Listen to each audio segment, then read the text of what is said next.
penghapus dosa yang diserahkan atau yang dikorbankan itu adalah seekor lembu, sekalian. Lalu ditambah dengan 2 ekor domba jantan yang tidak bercela tentunya. Dan yang keempat adalah roti tipis bundar yang tidak beragi. Saudaraku yang dikasih Tuhan, di dalam hikmat yang Tuhan berikan kepada saya, bahwa Tuhan itu menghendaki korban itu tidak mentah, saudara sekalian. Ya, baik itu berupa binatang, baik itu berupa yaitu roti, artinya tidak mentah itu harus melalui proses. Ya, jadi tidak secara unggul begitu, tiba-tiba kambing atau domba atau yaitu burung merpati sekalipun tidak utuh lalu dibom atau dibakar, tidak, saudara. Nah, kalau sekalian tiba-tiba mau berkorban, tiba-tiba yaitu binatang sekalian pegang, lalu sekalian kasih di api, tentunya dia akan mencolot atau yaitu ya lari juga bisa, melawan saudara juga bisa. Jadi melalui proses, saudara sekalian. Demikian juga ketika Tuhan itu menentukan yang namanya yaitu korban yang berupa roti, itu tidak tepung lawaran, saudara. Jadi tepung itu yang tanpa ragi harus dibuat sebuah ciptaan atau sebuah yaitu roti baru dibakar, setelah enak dimakan baru dipersembahkan kepada Tuhan. Artinya apa, sekalian?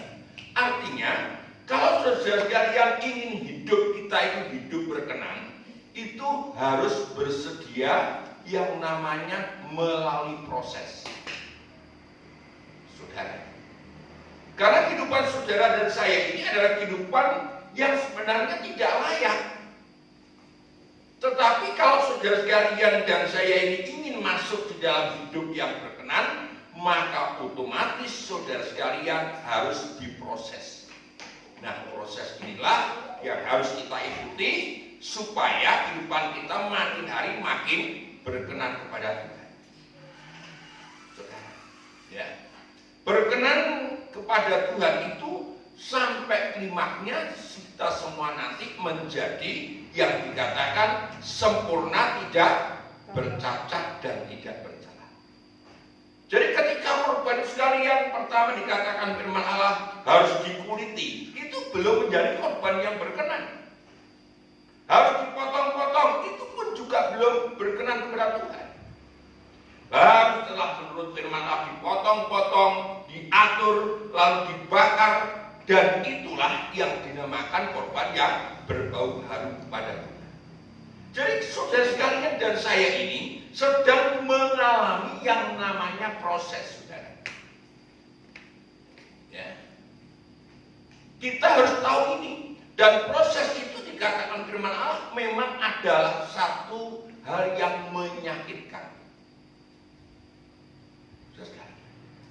Tetapi ketika kita sudah ada di dalam prosesnya Allah, maka kehidupan kita itu sudah menjadi kehidupan di jalur perkenanan kepada Tuhan. Nah, ini yang harus kita pikirkan sekarang ini, saudara. Sehingga seringkali kalau saya tanyakan kepada Bapak Ibu sekalian, cuma katakan bagaimana bisa? Lalu Bapak Ibu sekalian menjawab, belajar. Nah, belajar ini tidak boleh berhenti. Ini kita sedang mengalami satu proses, saudara. Sampai kita nanti bisa masuk di dalam kerajaan surga tentunya. Coba kita akan baca bersama-sama di dalam Injil Lukas, saudara sekalian.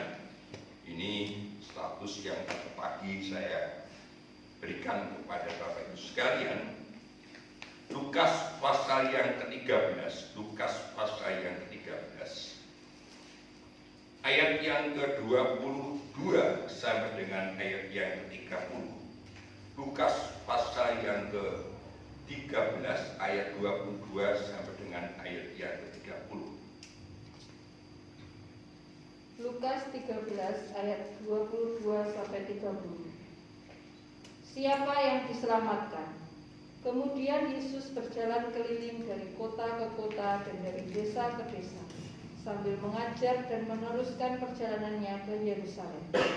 Dan ada seorang yang berkata kepadanya, "Tuhan, sedikit sajakah orang yang diselamatkan?"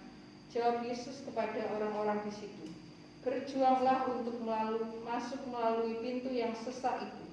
Sebab aku berkata kepadamu, banyak orang akan berusaha untuk masuk, tetapi tidak akan dapat.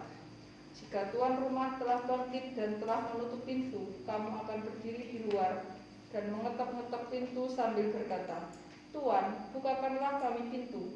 Dan ia akan menjawab dan berkata kepadamu, 'Aku tidak tahu dari mana kamu datang.' Maka kamu akan berkata, 'Kami telah makan dan minum di hadapanmu, dan engkau telah mengajar di jalan-jalan kota kami.' Tetapi ia akan berkata kepadamu, 'Aku tidak tahu dari mana kamu datang. Menyala dari hadapanku, kamu kalian yang melakukan kejahatan. Di sanalah akan terdapat ratap dan kertak gigi, apabila kamu akan melihat Abraham dan Ishak dan Yakub dan semua nabi di dalam kerajaan Allah, tetapi kamu sendiri dicampakkan keluar. Dan orang akan datang dari timur dan dari barat dan dari utara dan selatan, dan mereka akan duduk makan di dalam kerajaan Allah. Dan sesungguhnya ada orang yang terakhir yang akan menjadi orang yang terdahulu, dan ada orang yang terdahulu yang akan menjadi orang yang terakhir." Nah, ini saudara, ini sedang harus kita alami, yaitu kita sedang dalam proses. Sekalian, proses itu bisa cepat, bisa lambat, tergantung bagaimana kita cara belajarnya.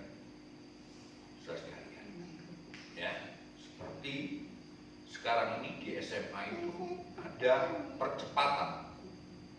Di SMA Negeri 1 standarnya ada percepatan yang namanya akselerasi. Apa? Akselerasi. Ya, itu sekalian. Akselerasi. Ya itu sekalian. Jadi itu percepatan. Maka firman Allah katakan di sini, dan sesungguhnya ada orang yang terakhir yang akan menjadi yang terdahulu, dan ada orang yang terdahulu yang akan menjadi orang yang terakhir. Saudara, di dalam belajar itu begitu itu. Kira-kira sekalian, ketika Tuhan menciptakan manusia ini, ya, maka semua ciptaan Tuhan itu sebenarnya sama. Ya, kita berbicara ini ada berbicara yang kenyataannya. Otak saya dengan otaknya seseorang itu sebenarnya sama.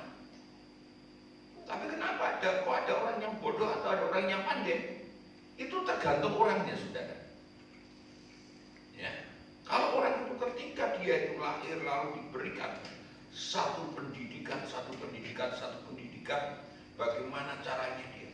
Saya percaya pasti dia bisa menjadi pandai. Kelas 1 itu pelajarannya sama. Tapi ada sing ora gelem tenanan, enek sing setengah tenanan, enek sing tenanan. Saudara. Nah, kita itu juga begitu. Kita semuanya ini sama. Tetapi tinggal kita bagaimana cara kita menangkap dan melakukan firman Allah. Sehingga firman Allah katakan, yang terdahulu bisa menjadi yang terkemudian, yang terkemudian bisa menjadi yang terdahulu. Saudara sekalian. Nah, di dalam firman Allah katakan ayat yang 22, kemudian Yesus berjalan keliling dari kota ke kota dan dari desa ke desa sambil mengajar dan meneruskan perjalanannya ke Yerusalem. Dan saya sangat yakin apa yang diajarkan Tuhan itu tentunya seperti yang diajarkan oleh Yohanes Pembaptis, yaitu bertobatlah sebab kerajaan Allah sudah dekat. Ya, memang pengemasannya itu lain, tidak selalu dikatakan situ. Ya, coba kita baca dalam Injil Markus, saudara sekalian. Injil Markus pasal yang pertama ayat yang ke-14 dan ayat yang 15. Markus pertama ayat 14 dan 15. Yesus tampil di Galilea. Sesudah Yohanes ditangkap dan datanglah Yesus ke Galilea memberitakan Injil Allah. Katanya, waktunya telah genap, kerajaan Allah sudah dekat. Bertobatlah dan percayalah kepada Injil. Nah ini saudara, jadi ini ajaran yang Tuhan ajarkan kepada orang-orang pada waktu Yesus itu melayani Tuhan di dunia. Ya tentunya cara membawakan firman Allah itu lain. Tetapi tujuannya jelas supaya kehidupan-kehidupan itu bisa akhirnya masuk di dalam kerajaan Allah. Itu adalah rencana Allah di dalam setiap manusia. Tuhan itu tidak mengendaki satu orang pun binasa. Demikian firman Allah katakan. Jadi ketika saudara sekalian ini mengerti tentang firman Allah, sebenarnya tujuan firman Allah ini membawa kita untuk bertobat dan membawa kita untuk masuk di dalam kerajaan Allah. Sehingga ada orang yang bertanya di situ.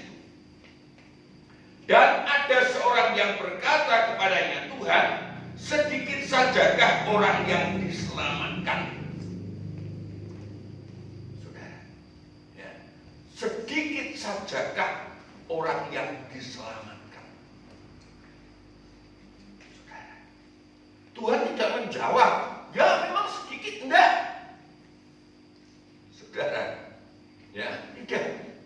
Tapi Tuhan dengan hikmatnya menjawab. Jawab Yesus kepada orang-orang di situ, berjuanglah untuk masuk melalui pintu yang sisa itu, sebab aku berkata banyak orang yang akan berusaha untuk masuk, tetapi tidak akan dapat.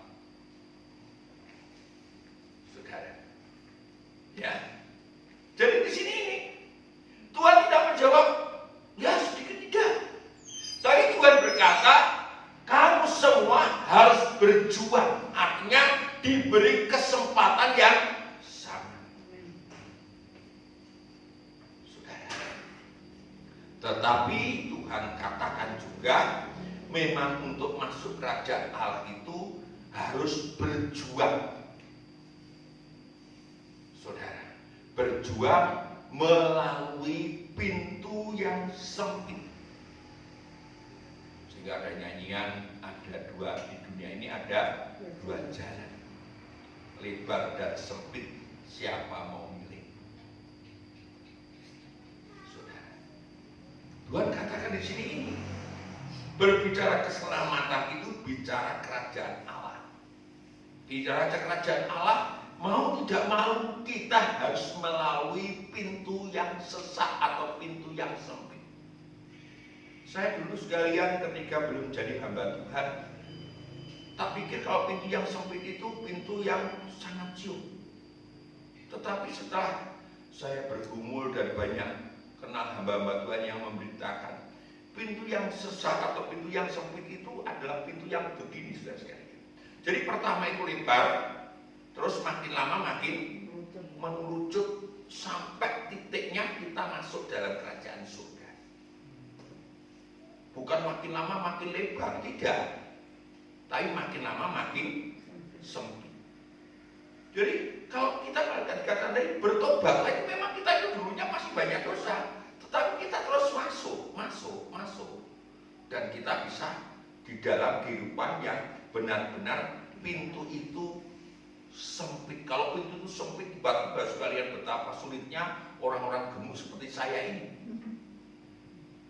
Saudara, tetapi ini betul bahwa saudara sekalian dan saya ini harus diet supaya kita bisa masuk ke pintu yang sempit itu. Dietnya bukan diet makanan, saudara.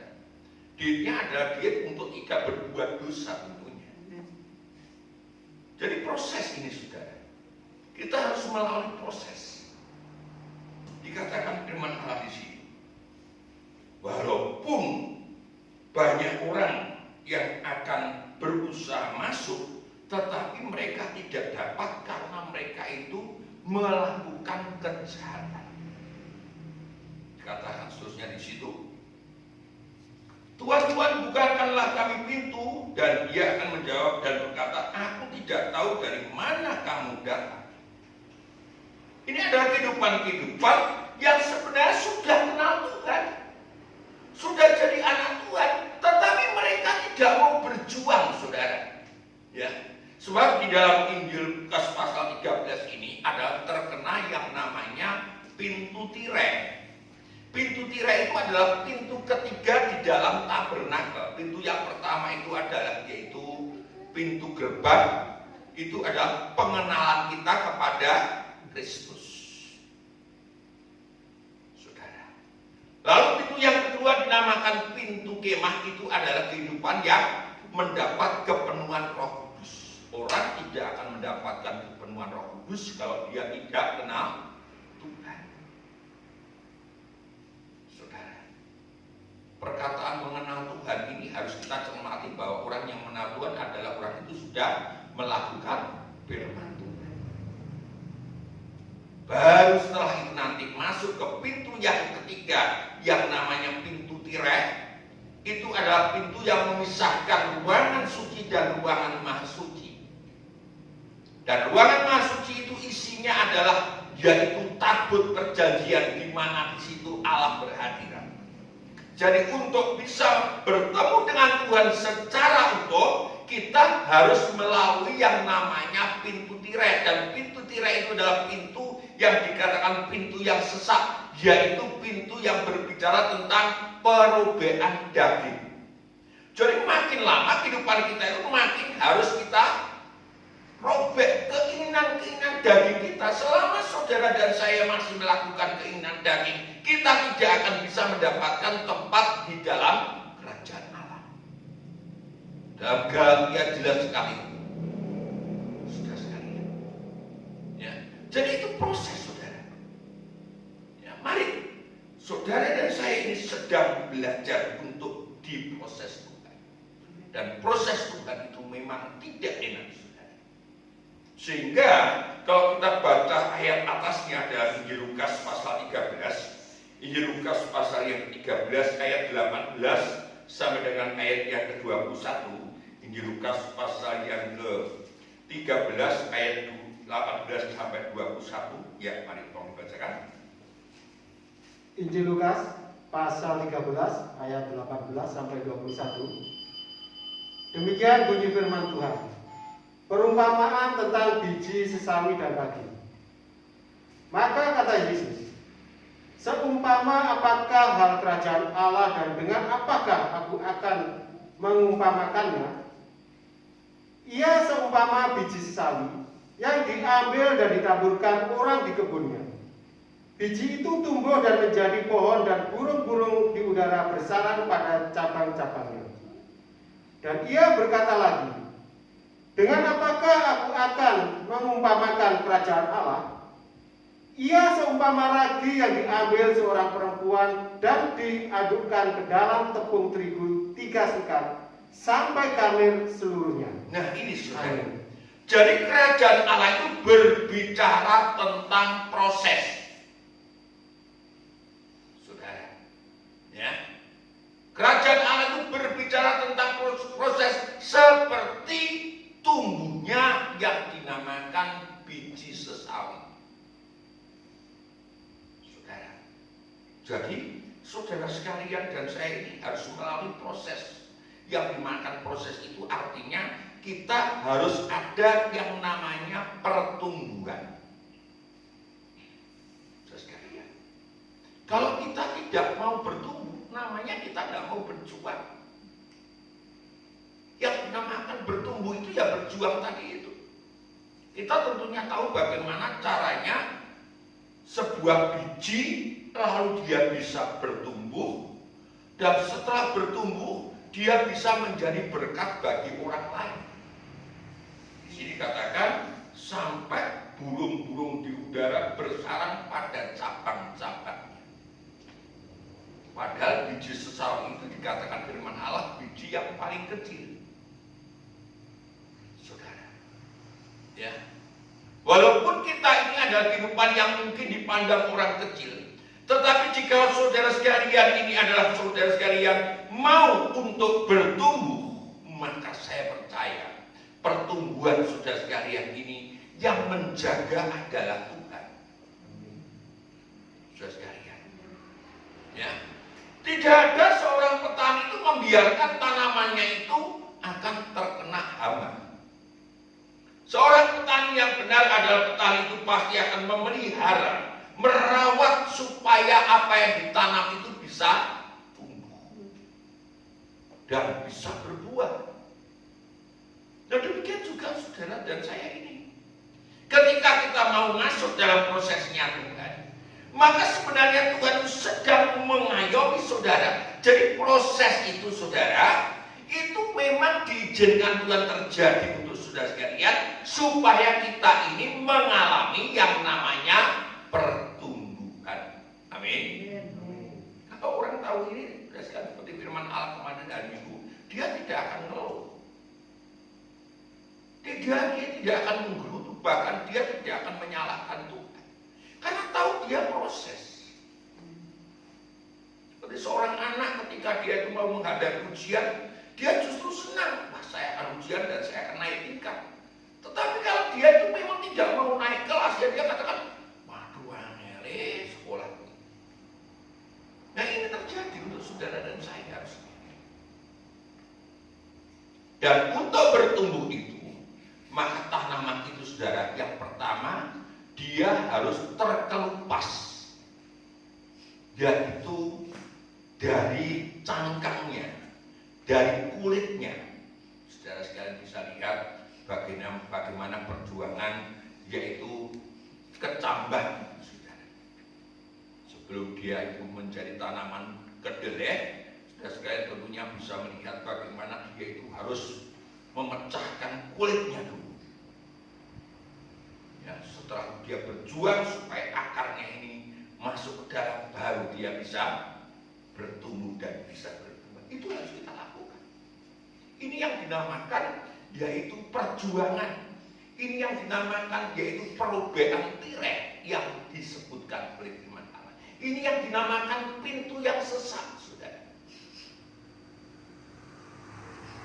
Yang kedua, dikatakan firman Allah ini, dengan apakah aku mengumpamakan kerajaan Allah yang mengumpamakan ragi yang diambil seorang perempuan dan diaduk ke dalam tepung terigu 3 sukat sampai kamir seluruhnya. Ini berbicara juga proses. Jadi manusia itu saudara, itu terdiri dari tubuh, jiwa, dan roh. Dan ini harus menjadi ciptaan baru. Jadi prosesnya sebuah roti itu dimulai bagaimana tepung itu dimasuki ragi dan terus dicampur sampai ragi tadi itu merasuk semuanya sehingga dia bisa mengembang. Ya anak saya tadi itu nggak tahu ya caranya membuat bagaimana gitu. Ya jadi membuat membuat roti, tetapi ya enak, tapi dikatakan bantal pak. Ya campurannya salah, tetapi kalau lagi itu sekalian bisa memang mengembangkan dari tepung begitu langsung dikocok itu sekalian terus dia bisa mengembang. Tapi kalau kocoknya salah juga tidak akan bisa. Nah kehidupan saudara dan saya begitu itu. Dari kehidupan kita ini, kalau dimasuki firman Allah itu kalau dikatakan seperti biji sesawi, dia akan bisa menumbuhkan pertumbuhan rohani. Kalau dia dikatakan ragi, maka saudara dan saya bisa menjadi ciptaan yang baru. Itu namanya proses. Saudara. Itu namanya saudara sekalian ini sedang dalam proses menuju hidup yang berkenan kepada Tuhan. Kita tidak sempurna. Memang belum sempurna, saudara. Tetapi Tetapi ada jalan saudara dan saya untuk bisa mencapai yang dinamakan kesempurnaan itu. Dan kita sedang dalam proses. Jangan berhenti. Ada orang mengatakan, yang penting aku percaya Yesus cukup. Ya betul. Tetapi kalau saudara sekalian hanya percaya Yesus saja, tanpa dengan proses terus-menerus, dimungkinkan saudara sekalian tidak akan tahan ketika kita menghadapi satu ujian yang besar. Sehingga nanti pasti firman katakan banyak akhir zaman akan banyak yang murtad dan meninggalkan iman. Karena tidak melalui proses itu. Sehingga Paulus mengatakan di dalam Filipi pasal yang ketiga, Filipi pasal yang ketiga.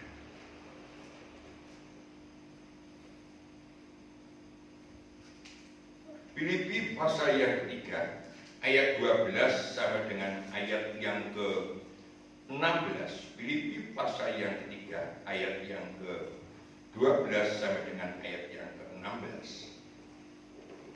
Dari kitab Filipi pasal 3 ayat 12 sampai 16. Demikian bunyi firman Tuhan.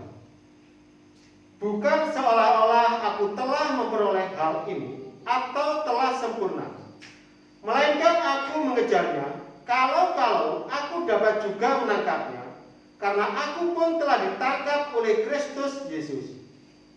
Saudara-saudara, aku sendiri tidak menganggap bahwa aku telah menangkapnya.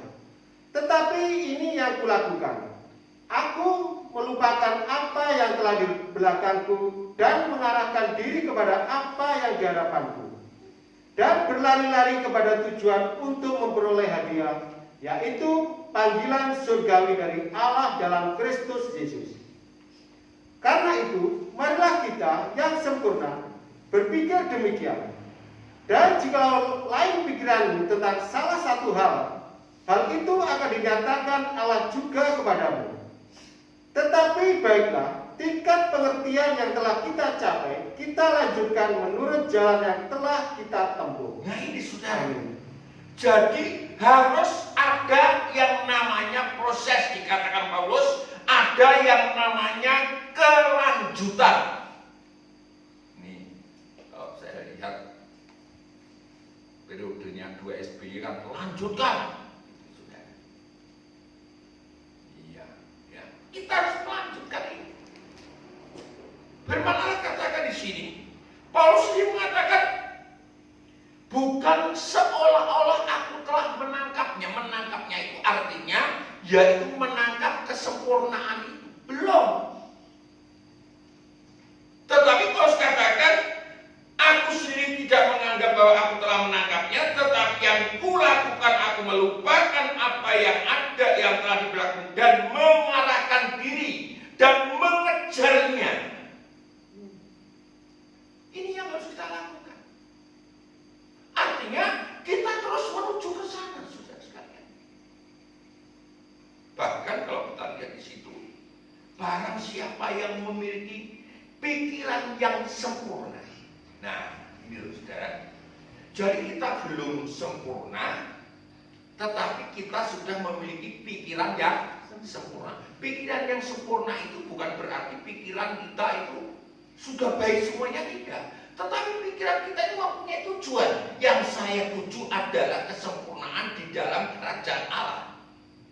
Yang saya tuju adalah kesempurnaan supaya saya nanti bersama-sama dengan Tuhan. Sudah sekalian. Caranya bagaimana? Caranya adalah kita itu, yaitu mengejar tadi. Karena itu marilah kita yang sempurna berpikir demikian, dan jika pikiran tentang salah satu hal itu akan dinyatakan Allah juga kepadamu. Tuhan itu akan terus mendidik kita untuk supaya kita ini bisa mencapai yang dinamakan kesempurnaan. Jadi proses kehidupan kita itu, sudah sekalian, adalah proses pembelajaran. Saudara, kalau di dalam belajar itu, kalau wajib belajar itu kelas 1 SD sampai kelas 9, yaitu SMA. tapi setelah itu masuk yang dinamakan pembelajaran ada S1, ada S2, ada S3, sampai nanti gelar profesor itu saja. Tetapi yang jelas tidak ada yang namanya S4 itu. Betul begitu ya saya? Tidak ada ya. Jadi S itu hanya S3. Tadi saya lihat ada status, baiklah supaya kita menghindari S3, tapi kita harus berusaha untuk mendapatkan S3 juga. Yang S3 itu namanya stres, itu harus kita hindari juga. Ya, stres, lalu sakit pertama, stres, lalu sakit, terus yang ketiga apa belum saya baca semuanya. Tetapi kita harus bisa menangkalnya dengan sehat. Saudara, ya. Kalau katanya Pak Bupati Anas, orang yang salah itu hanya salah 3, yaitu salah pola makan, salah pola pikir, yang ketiga kakean pola. Itu salah, saudara. Iya, tetapi kita tidak begitu. Kita itu dikatakan pertama menerima Yesus, artinya kita bertobat. Setelah bertobat kita belajar untuk bisa yaitu maju kepada pelayanan, dan pelayanan kita lalu proses yang ketiga kita berbuah untuk kebesaran dan kemuliaan Tuhan. Kapan itu? Ya nanti kalau kita bisa memberikan persembahan kita yang terakhir itu, hidup kita ini berkenan kepada Tuhan, itu namanya berbuah. Berbuah itu artinya kehidupan kita itu tidak untuk kita rasakan sendiri, saudara. Ya, yang namanya berbuah itu artinya orang lain yang merasakan. Ini yang harus kita pikirkan, sekalian. Ya, sebab itu, mari kita belajar untuk masuk dalam proses ini. Dan di proses itu hanya melalui kuasa firman Allah supaya kehidupan kita nanti akhirnya bisa masuk di dalam hidup yang diperkenan oleh Tuhan. Efesus pasal 5, sekalian. Efesus pasal yang kelima. Efesus pasal yang kelima, ayat yang ke-25 sampai dengan ayat yang ke-27. Efesus pasal yang kelima, ayat 25 sampai dengan ayat yang ke-27. Dari kitab Efesus pasal 5 ayat 25 sampai yang ke-27. Demikian bunyi firman Tuhan. Hai suami, kasihilah istrimu sebagaimana Kristus telah mengasihi jemaat dan telah menyerahkan dirinya baginya, untuk menguduskannya sesudah ia menyucikannya dengan memandikannya dengan air dan firman, supaya dengan demikian ia menempatkan jemaat di hadapan dirinya dengan cemerlang, tanpa cacat atau kerut atau yang serupa itu, tetapi supaya jemaat kudus dan tidak bercela. Nah ini saudara, jadi caranya Tuhan itu memberikan proses kepada saudara sekalian, kepada saya ini, supaya hidup kita berkenan melalui memandikan dengan air dan firman. Perkataan memandikan ini, saudara, tidak hanya dilakukan sekali. Iya, memandikan ini paling tidak ya 2 kalilah sehari. Tujuannya mandi itu apa? Mandi itu adalah untuk bisa membersihkan diri daripada kotoran-kotoran. Tetapi tidak bisa, saudara sekalian, dikatakan itu sekalian, walaupun kita harus memandikan, mandi air dengan air yang bersih itu, terus kita itu suci terus, tidak. Tetapi kalau firman Allah yang melakukan terus menerus, maka dosa kita nanti makin lama makin habis, sehingga firman Allah katakan, dan kita nanti hidup di hadapannya dengan cemerlang, tanpa cacat atau kerut atau yang serupa itu, supaya kehidupan jemaat kita kudus, jemaat kudus dan tidak bercela. Ini kuasa firman Allah nanti yang mengerjakan. Saudara, ya. Ya, kalau saya sekalian lihat gambar di sebelah kanan saya ini dan sebelah kiri ini adalah kalimat bagaimana kehidupan yang dulunya itu kotor, tetapi oleh karena mau masuk dalam prosesnya Tuhan, sehingga jemaat nanti menjadi jemaat yang kudus, tidak bercela, yang dinamakan gereja gereja yang kudus itu yang disebut. Ya, dalam pengakuan Imam Mansuri itu katakan, aku percaya kepada gereja yang aman. Gereja yang aman, gereja itu nanti menjadi satu dan menjadi kudus. Sekarang memang belum bisa. Tetapi selama kehidupan jemaat itu tetap hidup di dalam proses firman Allah, maka saya sangat percaya suatu saat kita semua akan mengalami yang dinamakan hidup sempurna, saudara. Jangan kecil hati, apa iso? Memang tidak bisa. Tetapi bagi Tuhan itu tidak ada barang yang mustahil. Apakah saya harus menderita sakit? Ya, harus menderita sakit. Harus kita berduka cita. Dan ketika Yesus itu nanti datang, saudara sekalian tetap hidup di dalam prosesnya Tuhan, maka di situ yang dinamakan kebahagiaan itu sangat luar biasa yang kita terima. Saudara, kita lihat nasihat daripada Petrus, 1 Petrus pasal 1. 1 Petrus pasal 1. 1 Petrus pasal 1 ayat 3 sampai dengan ayat yang ke-8. 1 Petrus pasal 1 ayat 3 sampai dengan 8. Inilah yang dikatakan proses yang harus kita terima, saudara. Dari kitab 1 Petrus pasal 1 ayat 3 sampai 8. Demikian bunyi firman Tuhan. Berikutnya pengharapan iman dan kasih.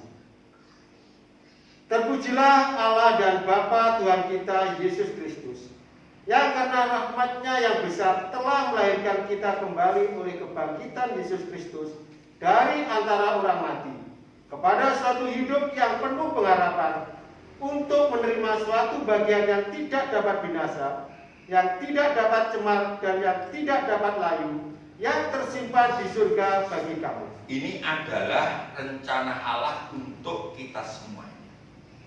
Walaupun kita ini dulunya itu adalah kehidupan yang sangat tidak bagus, tetapi kita dilahirkan kembali oleh firman Allah, dan kita mempunyai pengharapan yang sangat luar biasa. Terus ayat yang 5, yaitu kamu yang dipelihara dalam kekuatan Allah karena imanmu, sementara kamu menantikan keselamatan yang telah tersedia untuk dinyatakan pada zaman akhir. Bergembiralah akan hal itu, sekalipun sekarang ini kamu seketika harus berduka cita oleh berbagai-bagai pencobaan. ini proses, saudara. Amin, saudara. Jadi kita sekarang sedang diproses oleh Tuhan dengan bermacam-macam pencobaan yang seringkali membuat kita berduka cita. Tetapi bagi kehidupan kita yang tahu rencana Allah, kita justru bergembira oleh karena firman Tuhan itu. Terus, maksud semuanya itu ialah untuk membuktikan kemurnian imanmu, yang jauh lebih tinggi nilainya daripada emas yang fana, yang diuji kemurniannya dengan api, sehingga kamu memperoleh puji-pujian dan kemuliaan dan kehormatan pada hari Yesus Kristus menyatakan dirinya. Sekalipun kamu belum pernah melihat Dia, namun kamu mengasihinya, kamu percaya kepada Dia. Sekalipun kamu sekarang tidak melihatnya, kamu bergembira karena sukacita yang mulia dan yang tidak terkatakan. nah ini Amin. saudara ya, bisa saudara baca lainnya itu luar biasa.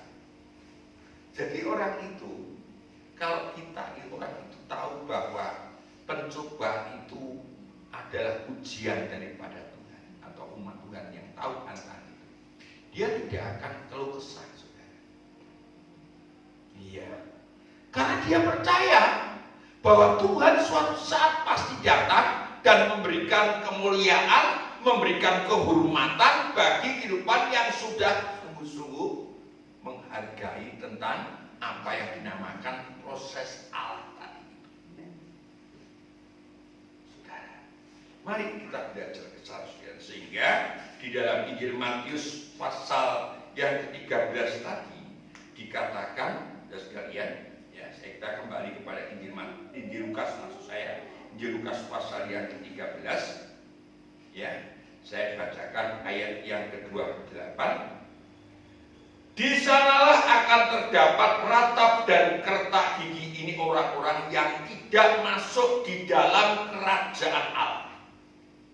Orang-orang yang tidak masuk dalam kerajaan Allah pasti masuk di dalam kekelaman, masuk di dalam siksaan, di mana di situ ada yang dinamakan yaitu ratapan dan kertak gigi. Hanya ada dua itu. Ya. Apabila kamu melihat Abraham dan Ishak dan Yakub dan semua nabi di dalam kerajaan Allah, tetapi kamu sendiri dicampakkan keluar. Jadi orang-orang yang ada di dalam itu adalah kehidupan-kehidupan yang disebutkan oleh Abraham dan para nabi, itu adalah orang-orang yang hidup mau diproses Tuhan. Tentunya bukan nabi palsu, saudara sekalian. Ya, Abraham, Ishak dan Yakub itu adalah kehidupan yang sangat luar biasa melalui prosesnya. Saya kemarin khotbah ini di dalam yaitu persekutuan hamba-hamba Tuhan, bagaimana Abraham ini menjadi pelaku firman Allah dibuktikan dengan dia berkorban kepada Tuhan. Jadi proses itu tentunya dengan yang disebutkan pengorbanan. Ya, tidak ada sesuatu yang terbentuk dengan indah tanpa ada pengorbanan. Kayu itu sekalian, kalau kayu itu sekalian dia dari hutan, tiba-tiba didatangkan di sini, dia tidak akan memiliki satu proses yang indah, dia tidak akan laku dijual mahal. Tapi begitu dia dibangun menjadi satu bentuk arca, satu bentuk patung, atau mungkin aksesoris, dia pasti menjadi sesuatu yang mahal. Inilah kehidupan-kehidupan yang diproses. Dan firman Allah katakan, dan orang akan datang dari timur dan barat dan dari utara dan dari selatan, mereka akan duduk makan di dalam kerajaan Allah. Mengapa kok dikatakan yaitu datang dari timur, dari barat, utara dan selatan? Ini berbicara tentang salib, saudara. Ya. Jadi utara, selatan, barat, timur ini berbicara tentang salib. Artinya kehidupan-kehidupan yang mau mengikut Tuhan itu artinya mau mengikuti jalan salib, maka kehidupan itu pasti masuk di dalam kerajaan Allah. Ini proses, saudara. Ya, sebab itu mari kita belajar untuk bisa menerima proses. Jangan keluh kesah. Tidak ada, saya katakan tadi pagi, jerba suki mau hobi. Segala sesuatu yang akan bahagia harus kita berani bayangkan. Saudara, kalau tidak, ya tidak bisa kita masuk di dalam kerajaan Allah. Tidak bisa kita akan bisa masuk, yaitu di dalam hidup yang diperkenan kepada Tuhan. Kalau saya sekarang lihat gambar yang ada di depan ini, 5 roti dan 2 ikan. Ini bukan barang yang mentah, saudara. Dan Tuhan mengatakan pernah ketika dia mau masuk di dalam yaitu rumah dan dia itu memperlihatkan diri kepada para muridnya, Tuhan katakan, adakah lauk di antara kamu? Maka oleh mereka Tuhan disuguhi dengan ikan yang sudah digoreng. Artinya proses. Tuhan menerima. Tetapi kalau kita itu kehidupan kita mau diproses oleh Tuhan. Tuhan Yesus memberkati sekalian. Jadilah korban-korban yang berkenan kepada Tuhan. Mari kita bersama-sama menerima perjamuan suci ini. Kita bersama-sama masuk di dalam prosesnya. Haleluya.